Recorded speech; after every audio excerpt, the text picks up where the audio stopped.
কোরবানি না করে কোরবানির টাকা গরিবকে দান করার জন্য অনেকে উদ্বুদ্ধ করে। প্রত্যেক ঈদুল আজহার আগে একটা শ্রেণীর মানুষ এ নিয়ে সামাজিক যোগাযোগ মাধ্যমে লেখালেখি শুরু করে।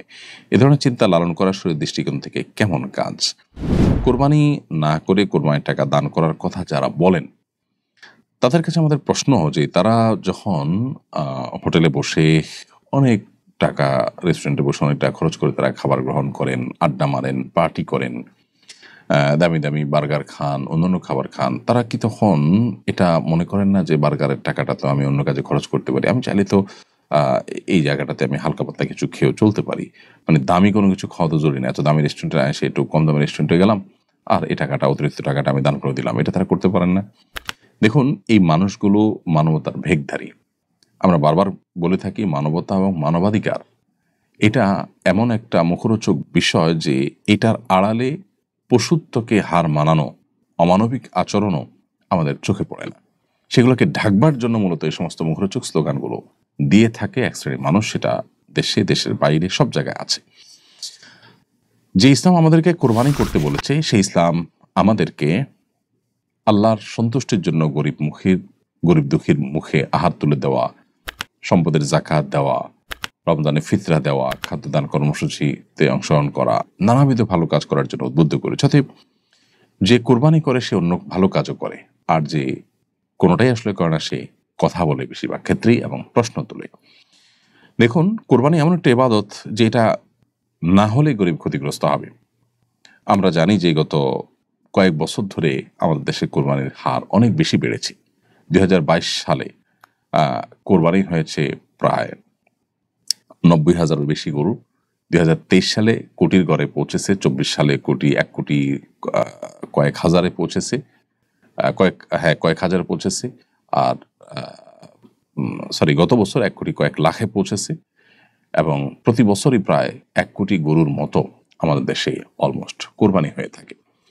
এই যে গরু না, গরু ছাগল মিলিয়ে ১ কোটির মতো কোরবানি হয়ে থাকে। এই যে কোরবানি হয়ে থাকে, ডয়েচে ভেলের রিপোর্ট বলছে যে ১ লক্ষ কোটি টাকার আদান প্রদান এবং লেনদেন হয়ে থাকে কোরবানির এই মৌসুমে, যেটা জাতীয় অর্থনীতির জন্য বিরাট বড় একটা মাইলফলক এবং অনেক বড় একটা অর্জন এবং অ্যাচিভমেন্ট। এবং এর সাথে কৃষকদের, গ্রামের গরিব অসহায় মানুষদের, অনেক বিধবাদের স্বার্থ জড়িয়ে আছে। আমরা অন্যান্য বছর দেশের বাহির থেকে, ইন্ডিয়া থেকে গরু আমদানি করে তারপর কোরবানির যে চাহিদা সেটা মেটাতে হতো।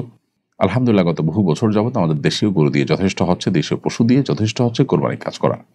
১ লক্ষ পশু মাত্র একদিনে জবে করতে হবে। তার জন্য হাজারো খামারি, কৃষক, চাষি তারা কিন্তু গরু, ছাগল এগুলো লালন পালন করে, বড় করে, এরপরে সেগুলো বিক্রি করে তারা মুনাফা অর্জন করে।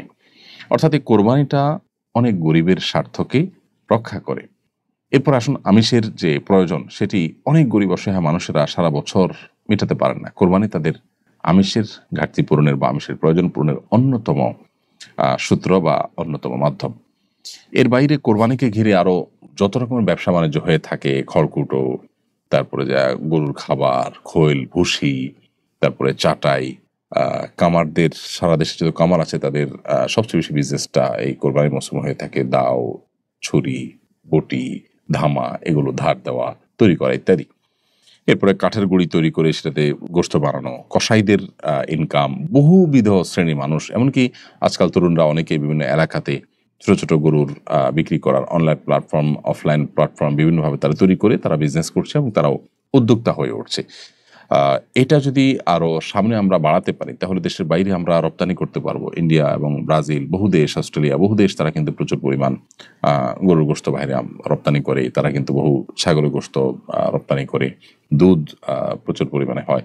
আমরা কোরবানি যেই আপনার যেভাবে অগ্রসর হচ্ছে ২০২২, ২৩, ২৪ ৩ বছরের হিসাব যদি আমরা বেশ করে দেখি যে ৯০,০০০ বা ৯০,০০০ প্লাস, সেখান থেকে ১ কোটি, ১ কোটি কয়েক হাজার, ১ কোটি কয়েক লাখ, যেভাবে আমরা বাড়তে যাচ্ছে কোরবানির পরিমাণ এবং পুরো চাহিদাটা দেশেই আপনার পূরণ করার ব্যবস্থা হচ্ছে এবং উৎপাদন হচ্ছে, তাতে ইনশাআল্লাহ এই কোরবানি জাতীয় অর্থনীতিতে অনেক বড় ধরনের ভূমিকা ইতিমধ্যে যেটি রাখছে সেটা আরো অনেক বড় আকার ধারণ করবে ইনশাআল্লাহ তাআলা। আর যারা ইসলাম এবং মুসলমানদের ব্যাপারে যাদের অ্যালার্জি আছে তারা অনবরত সমালোচনা করেই যাবে, যারা জাতীয় অর্থনীতিতে তেমন কোনো অবদান হয়তো রাখার সুযোগই পায়নি।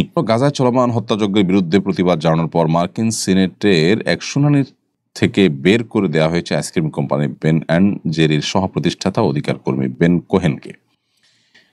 আবার এদিকে ওয়াশিংটন ডিসিতে ইসরায়েলি দূতাবাসে ইলিয়াস রদ্রিগেজ নামে এক খ্রিস্টান হামলা চালিয়ে দূতাবাসের 2 কর্মকর্তাকে হত্যা করেন। এই সময় তিনি ফ্রি প্যালেস্টাইন স্লোগান দেন। 2 ঘটনাকে কিভাবে ব্যাখ্যা করবেন? দেখুন, প্রথম কথা হলো,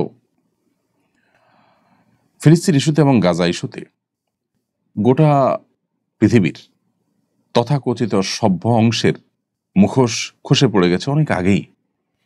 দুর্ভাগ্য আমাদের যে আমরা যারা সাধারণ মানুষ, আমরা যারা তৃতীয় বিশ্বের মানুষ, আমরা যারা এখনো সভ্যতার এ সমস্ত মুখরোচক স্লোগানে আটকে আছি, তারা এখনো পর্যন্ত অনেকেই নিজেদের বিবেকটাকে জাগ্রত করতে পারেনি, জাগিয়ে তুলতে পারেনি।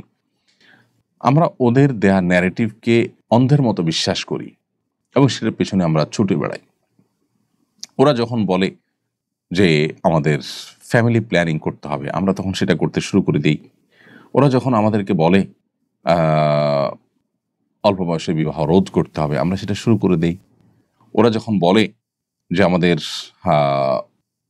বহুবিবাহ এটা দোষের, তখন আমরা এটাকে দোষের মনে করি। ওরা যখন বলে যে মুসলমানরা সন্ত্রাসী, তখন আমরা সেটাকে বিশ্বাস করি। আমরা এইভাবে ধীরে ধীরে যেন ওদের সেই মুখরোচক বলিগুলোকে ধারণ করতে করতে করতে আমরা তাদের অনুসারী হয়ে উঠছি। সেই মানুষগুলো যারা আমাদেরকে সারাদিনের সমস্ত সবক শোনায়, নীতিবাক্য শোনায়, তারা যে আসলেই মানবতার ভেগধারী সবচেয়ে বড় কপট, সেটি বোঝবার মতো বিষয়ক মানুষের সেই ক্ষমতা কিন্তু তা নেই। এটা হলো আমাদের সবচেয়ে দুর্ভাগ্যের জায়গাটা। আপনি গাজার এটা দেখুন, অন্যান্য জায়গা দেখুন, যারা বলবে আপনাকে মানবাধিকারের কথা, যারা বলবে আপনাকে বাক স্বাধীনতার কথা, তারাই কিন্তু তাদের সেই একেবারে আতুর ঘর বলতে পারেন যে জায়গাটা, সেখান থেকে গাজার পক্ষে কথা বলার কারণে, গাজা হত্যাযজ্ঞের বিরুদ্ধে, শিশু হত্যার বিরুদ্ধে কথা বলার কারণে তাদেরকে ধরে অপমানজনকভাবে ঘাট ধাক্কা দিয়ে অনেকটা বের করে দেয়। এই মানুষগুলোই কিন্তু নবী সাল্লাল্লাহু আলাইহি সাল্লামকে গালি দিলে বলে না কিছু বলা যাবে না, তোমার প্রকাশের স্বাধীনতা। এবং তাদের এই ধ্বজাধারীরাও এদেশে আপনার ব্যাপক পরিমাণে কাজ করছে। তো আমার মনে হয় যে হয়তো আর বেশি দিন পৃথিবীতে এগুলো এভাবে তারা টেকাতে পারবে না, কারণ মানুষ দেখতে দেখতে দেখতে দেখতে একটা সময় মানুষ ঠিকই অতিষ্ঠ হয়ে উঠবে এবং মানুষের বিবেক ঠিকই একসময় নড়ে উঠবে। আর দ্বিতীয় যে ঘটনা, সেটিও একই কারণে হয়। মানুষ আইন হাতে তুলে নেওয়া, একজন মানুষ জানেন যে এটার পরিণতি কি হতে পারে, সারা জীবন তাকে জেলে থাকতে হবে, জেনে শুনেও মানুষ এ ধরনের কাজ কখন করে, যখন তার দেয়ালে পিঠ থেকে যায়। এরকম একটা পরিস্থিতি যখন তৈরি হয়, আমরা এখনো আশা করব এবং দোয়া করব আল্লাহ রাব্বুল আলামিন যেন এই গণহত্যার দুয়ারকে বন্ধ করে দেন এবং যারা করছে তাদের হাতকে আল্লাহ তাআলা থামিয়ে দেন, দুর্বল করে দেন।